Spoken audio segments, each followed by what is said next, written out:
बिस्मिल्लाहिर्रहमानिर्रहीम। अस्सलाम वालेकुम नाज़रीन, मैं हूँ साकिब बशीर। इस वक्त इस्लामाबाद हाई कोर्ट में मौजूद हैं। यहाँ से बड़ी ख़बर है, साइफ़र केस में एक नया मोड़ आया है और जो जज हैं जस्टिस मियां गुल हसन औरंगज़ेब, उनके बड़े अहम रिमार्क्स, ऑब्ज़र्वेशन और अहम सवाल उठाया है जस्टिस मियां गुल हसन औरंगज़ेब ने। और इसके अलावा बैरिस्टर सलमान सफ्दर ने आज जो आर्गूमेंट्स दिए उस पर बेंच का क्या मूड लग रहा है और ये केस किस तरफ जो है वो हमें जाता जो है वो नज़र आ रहा है, इस पे तफसील के साथ आज बात करेंगे। आज की जो मुकम्मल जो प्रोसीडिंग थी उस पर बात करेंगे और इस केस की समाअत कल तक मुलतवी कर दी है इस्लामाबाद हाई कोर्ट ने। चीफ जस्टिस आमिर फारूक और जस्टिस मियां गुल हसन औरंगज़ेब पर मुश्तमिल खुसूसी बेंच इस केस की समाअत जो है वो कर रहा है। कल तक समाअत मुलतवी हुई है। ऐसे लगता है कि चीज़ें तेज़ी से आगे की तरफ बढ़ रही हैं। बैरिस्टर सलमान सफदर ने यह कहा था कि जिस तेज़ी में ये ट्रायल जो है वो हुआ है, उसी तेज़ी में इन अपीलों का फैसला भी होना चाहिए। तो इस पे हम बात करते हैं। सारा आंखों देखा अहवाल मैं आपके सामने रखूंगा। आप हमारा यूट्यूब चैनल सब्सक्राइब करें, बेल आइकन का बटन प्रेस करें ताकि जब भी हम वीडियो अपलोड करते हैं तो आपको फ़ौरन उसका लिंक मिल जाया करे। उस पर आप कमेंट और फीडबैक ज़रूर दिया करें। आज की जब समाअत शुरू हुई तो समाअत से कबल ही बड़ी तादाद में पीटीआई के पार्लियामेंटेरियंस जो नेशनल असम्बली के मेंबर हैं, सेनेटर हैं, पीटीआई के रहनुमा हैं, बड़ी तादाद में वो कमरे अदालत में मौजूद थे। वकला की सीनियर वकला की जो बड़ी तादाद मौजूद थी। इमरान खान की बहनें कमरे अदालत में मौजूद थी। आज अगरचे इस्लामाबाद हाई कोर्ट के रजिस्ट्रार ऑफिस ने कुछ जो है वो लगाई थी, रिस्ट्रिक्शंस लगाई थी, लेकिन इसके बावजूद कमरा अदालत खचाखच भरा हुआ था। मीडिया भी मौजूद था। जब समाअत शुरू हुई बैरिस्टर गौहर भी मौजूद थे, असद कैसर भी मौजूद थे, जो शेर अफजल मरवत हैं वो भी मौजूद थे। आज जब समाअत शुरू हुई तो समाअत के शुरू में ही अदालत की जानिब से जब जो स्पेशल प्रोसिक्यूटर थे FIA के, उन्होंने कहा कि हमने 2 एतराज़ात किए थे, तो उन एतराज़ात का जो ऑर्डर था तो वो ऑर्डर कहाँ पे है। शायद FIA जो है उस ऑर्डर को आगे किसी फोरम पे चैलेंज करना चाह रही थी। तो चीफ जस्टिस आमिर फारूक ने कहा कि हम अपील काबिल समाअत होने, मतलब मेंटेनेबिलिटी और जो अपील के मेरिट्स हैं, इन दोनों को इकट्ठा ही डिसाइड करेंगे, इकट्ठा फैसला देंगे, उसी में मेंटेनेबिलिटी को भी डिसाइड करेंगे। इस पर FIA प्रोसिक्यूटर अहमद अली शाह ने कहा कि हम उस ऑर्डर का इंतजार कर रहे थे। उसके बाद सलमान सफदर जो है वकील इमरान खान के, उन्होंने अपने दलाइल का आगाज़ किया और ये कहा कि इल्ज़ाम ये है इमरान खान साहब पर कि साइफ़र को उन्होंने ट्विस्ट किया, अपने ज़ाती मकासद के लिए उन्होंने इस्तेमाल किया और जो फॉरेन पावर्स हैं, गैर मुल्की जो ताकतें हैं, उन्होंने उससे फ़ायदा उठाया। इसके अलावा जो साइफ़र है उसको इमरान खान ने अपने पास रखा। ये 4 किस्म के चार्ज सलमान सफदर ने अदालत को बताए कि ये इमरान खान पर लगाए गए और इमरान खान ने जो प्रिंसिपल सेक्रेटरी हैं आजम खान को हदायत दी। ये भी चार्ज है, ये प्रोसिक्यूशन का केस है कि इमरान खान ने हदायत दी और ये हदायत ये दी कि आप साइफ़र को ट्विस्ट करें, जो मीटिंग मिनट्स हैं उसमें ट्विस्ट करें। और इसमें उन्होंने ये कहा सलमान सफदर ने कि आजम खान का किरदार बतौर मुल्ज़िम जो नहीं रखा गया। और ये भी कहा जो सलमान सफदर है उनकी जानिब से कि जो साइफ़र था उसका मतन पब्लिक किया गया, ये भी इल्ज़ाम है।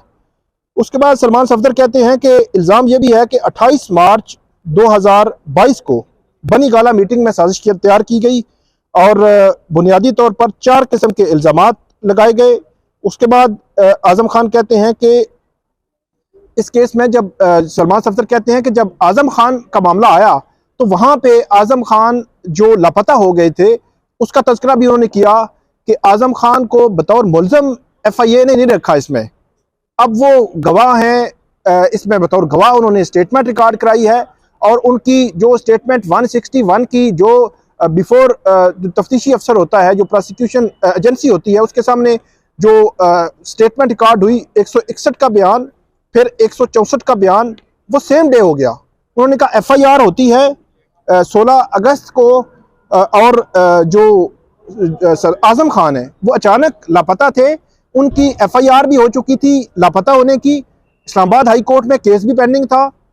अचानक वो सामने आते हैं, FIA पहुंचते हैं बगैर किसी जमानत के, FIA में 161 रिकॉर्ड करा के मजिस्ट्रेट के पास पहुंचते हैं, 164 की स्टेटमेंट जो है रिकॉर्ड करा देते हैं। उसके बाद सलमान सफदर कहते हैं कि वो गायब रहने के बाद वापस आए तो बगैर जमानत के FIA के पास गए और तफ्तीश ज्वाइन की। इसके बाद उन्होंने जो ट्रायल था उसकी स्टेप्स बताए कि 17 अक्टूबर 2023 को इस केस में जो कॉपीज़ है तकसीम की गई और इसमें एक मखसूस किस्म का इल्ज़ाम जो है वो इमरान खान पर लगाया गया। यहाँ पे जस्टिस मियां गुल हसन औरंगज़ेब ने कहा कि मैं नहीं समझ पाया कि आज़म खान पर क्या करने का इल्ज़ाम लगाया गया, क्या ट्विस्ट करने का और क्या करने का इल्ज़ाम जो है लगाया गया। इसमें चीफ जस्टिस आमिर फारूक ने कहा कि क्या कोई दस्तावेज पेश की गई या कोई सबूत प्रोसिक्यूशन की तरफ से पेश किया गया कि आज़म खान ने इमरान खान की हदायत पर अमल किया। सलमान सफदर ने कहा नहीं, ऐसा कोई दस्तावेज कोई जो है वो पेश नहीं की गई। जस्टिस मियां गुल हसन औरंगज़ेब ने कहा कि इसलिए जो है वो क्या लिखा गया है कि आज़म खान का किरदार क्या था, तो उन्होंने कहा कि वो तो बतौर गवाह ही आया है, बतौर मुलज़म जो है उनको नहीं लाया गया। और उसके बाद सलमान सफदर ने कहा कि 2 दफ़ा हाई कोर्ट से ट्रायल कोर्ट की कार्रवाई कलअदम हुई और तीसरा मौका था, जज साहब ने कहा कि 25 गवाहों के बयानात पर जरा 17 दिनों में हो गई। मतलब उन्होंने कहा कि 12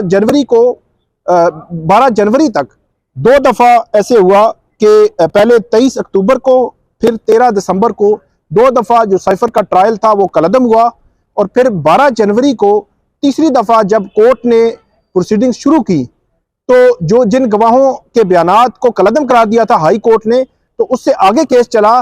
लेकिन 12 जनवरी से लेकर 30 जनवरी तक 18 दिनों में उन्होंने कहा कि 21 गवाहों के बयानात हो गए, हक जरा हक दिफा ख़त्म हो गया और इमरान खान जो बोलना चाह रहे थे उनको नहीं बोलने दिया गया।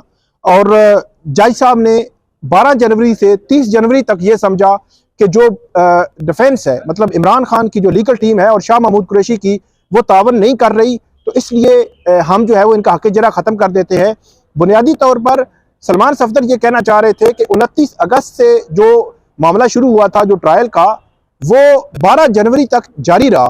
तो 29 अगस्त से लेकर 12 जनवरी तक जो लीगल टीम थी इमरान खान की और शाह महमूद कुरैशी की, उस पर इस किस्म का कोई अदालत ने एतराज़ नहीं किया, प्रोसिक्यूशन ने एतराज़ नहीं किया कि वो अदालत से तावन नहीं कर रहे। लेकिन 12 जनवरी से 30 जनवरी तक ये एतराज़ सामने आ गया। उसके बाद ये भी कहा सलमान सफदर ने, ये बड़ा इंपॉर्टेंट है, उन्होंने कहा कि 4 लाइनें जो थी शाह महमूद कुरैशी की तकरीर पहले पढ़ी गई और फिर उसके बाद इमरान खान की तकरीर पढ़ी गई। उन्होंने कहा 4 लाइनें जो थी शाह महमूद कुरैशी ने 27 मार्च की तकरीर में बोली, वो उन्होंने मतन पढ़ा। इसके बाद ये कहते हैं कि जस्टिस मियां गुल हसन औरंगज़ेब ने यहाँ पे ये कहा कि ये तो सर का सियासी तकरीर थी, क्योंकि शाह महमूद कुरैशी के जो अल्फाज पढ़े गए 27 मार्च 2022 की तकरीर के, उनमें कोई भी ऐसा ऑब्जेक्शनेबल नहीं था, कोई भी ऐसी चीज़ नहीं थी कि जो ऑफिशियल सीक्रेट थी और उसको पब्लिक कर दिया गया। वो अल्फाज थे, वो अल्फाज जैसे भी उन्होंने इस्तेमाल किए, लेकिन वो अल्फाज थे जिस पर जस्टिस मियां गुल हसन औरंगज़ेब ने कहा कि ये तो सियासी तकरीर थी। चीफ जस्टिस आमिर फारूक ने रिमार्क्स दिए, आप ये कह रहे हैं कि ये जुर्म बनता ही नहीं है। सलमान सफदर ने कहा जी बिल्कुल, मैं यही कह रहा हूँ कि ये जुर्म तो बनता ही नहीं है। और अदालत ने फिर पूछा कि जो अमरीकी जो नाज़िमुल उमूर थी, खातून थी, उनका जो आया था व्हाट्सएप आया था पाकिस्तान जो वजारत खारजा के अमरीकी जो डेस्क है यहाँ पे वजारत खारजा में, उनको उसकी कॉपी साथ लगी हुई है, तो क्या उनको भी बतौर गवाह जो है लाया गया था? तो सलमान सफदर ने कहा ना डोनाल्ड लू को, ना उस अमरीकी जो खातून है उनको जो है वो जो अमरीकी नाज़िमुल उमूर थी उनको जो है वो बतौर गवाह इस केस में लाया गया है। उसके बाद सलमान सफदर कहते हैं कि इल्ज़ाम ये लगाया गया कि मीटिंग में साजिश तैयार हुई और वो कहते हैं वो मीटिंग होती है 28 मार्च को, ये FIR का मतन है, लेकिन इमरान खान तकरीर 27 मार्च की कर देते हैं, तो इनकी पूरा केस जो है वो 27 मार्च की इमरान खान और शाह महमूद कुरैशी की तकरीर के इर्द गिर्द घूम रहा है।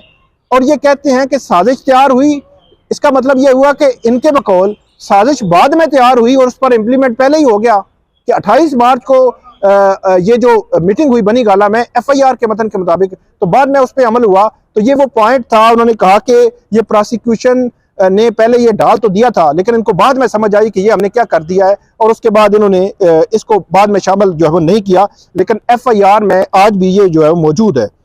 उसके बाद चीफ जस्टिस ने कहा कि जब कोई डॉक्यूमेंट वज़ीर-ए-आज़म के पास आता है तो वो उसका कैसे वो काम करता है वज़ीर-ए-आज़म ऑफिस, तो उसको क्या समझा जाए। यहाँ पे चीफ जस्टिस ने कहा कि मेरे सेक्रेटरी के पास अगर कोई डॉक्यूमेंट आ जाए तो क्या उसका यही समझा जाए कि वो मेरे पास आ गया है? इस हवाले से आप जो है वो असिस्ट करेंगे। उसके बाद जो सलमान सफ्दर थे उन्होंने ये कहा कि इमरान खान पर साइफर को गैर कानूनी तौर पर रखने का इल्ज़ाम है और अदालत ने सजा सुनाते हुए कहा ऐसा जानबूझकर किया गया और गफलत भी करार दिया है। चीफ जस्टिस ने कहा कि ये दोनों इल्ज़ामात कैसे हो सकते हैं?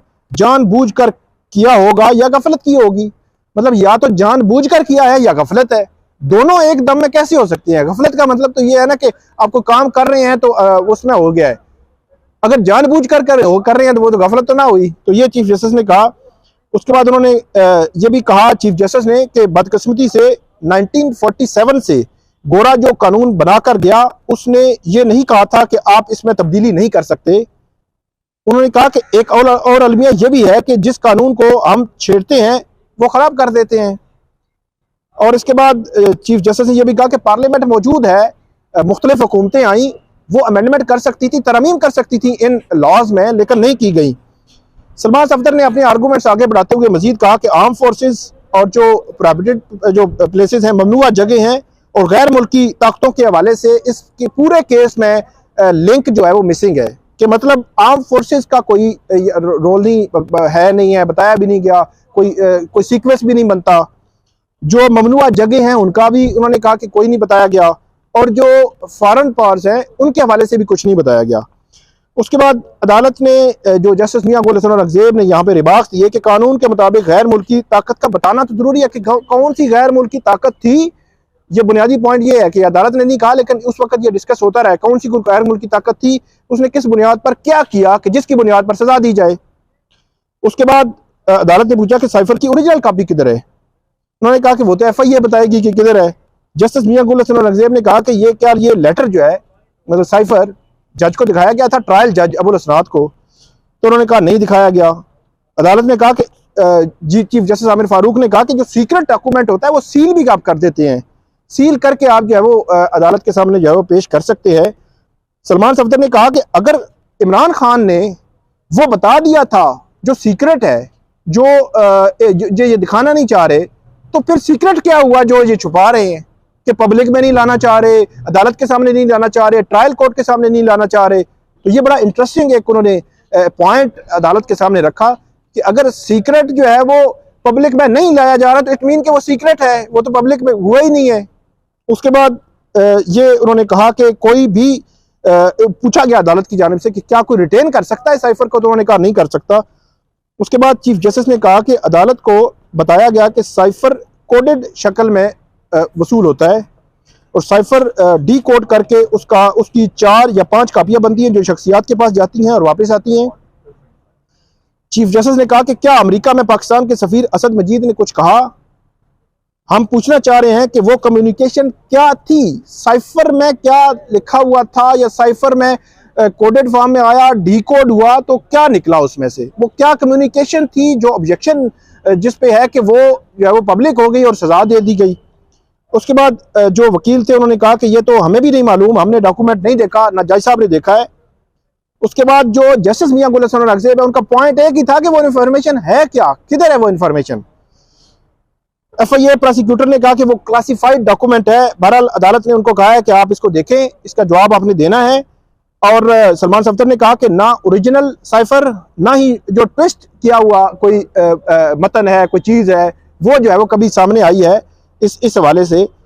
और इसमें जस्टिस मियां गुल हसन औरंगजेब ने यह भी कहा कि वाशिंगटन से एक शख्स ने एक चीज़ भेजी, वो क्या है? उस शख्स ने बताया तो होगा ना कि क्या चीज़ भारत के हाथ लग गई तो सिक्योरिटी सिस्टम मुतासिर होगा। क्या साइफर ट्रायल कोर्ट के जज को दिखाया गया? यहाँ पे ये बताया उन्होंने कि नहीं दिखाया गया, बगैर देखे उन्होंने इस पर जो रिलाय किया है। यहाँ पे जस्टिस मियां गुल हसन औरंगजेब ने कहा कि आपकी बताई गई बातों में खुफिया रखे जाने वाली बात कौन सी है? अब हमें यह तो बता दें कि इस साइफर में ऐसा क्या लिखा है, और फिर हम प्रोसिक्यूशन से इस हवाले से मालूम कर लेंगे, ये चीफ जस्टिस ने कहा। बुनियादी पॉइंट यही है कि आज की जो कंक्लूड करते हुए आज की जो अगर क्रक्स बताऊं मैं आपको, पॉइंट ये है कि साइफर में क्या लिखा हुआ था, क्या मतन है उसका, जो साइफर की डी कोड फॉर्म में जो है क्या मतन है, और क्या वो पब्लिक हुआ नहीं हुआ, किसने लिया और कैसे लिया, ये वो सारे सवालात हैं इस पूरे ट्रायल में मिसिंग है। तो इसी बुनियाद पर ऐसे लगता है कि ये ट्रायल जो है वो शायद जो है वो उड़ जाएगा इसका फैसला। लेकिन कल तक समाअत मुलतवी हुई है, कल देखते हैं कि इस केस में क्या होता है। कल तक मुझे दीजिए इजाज़त। आपने इस पर कमेंट करना है और फीडबैक देना है। बहुत शुक्रिया।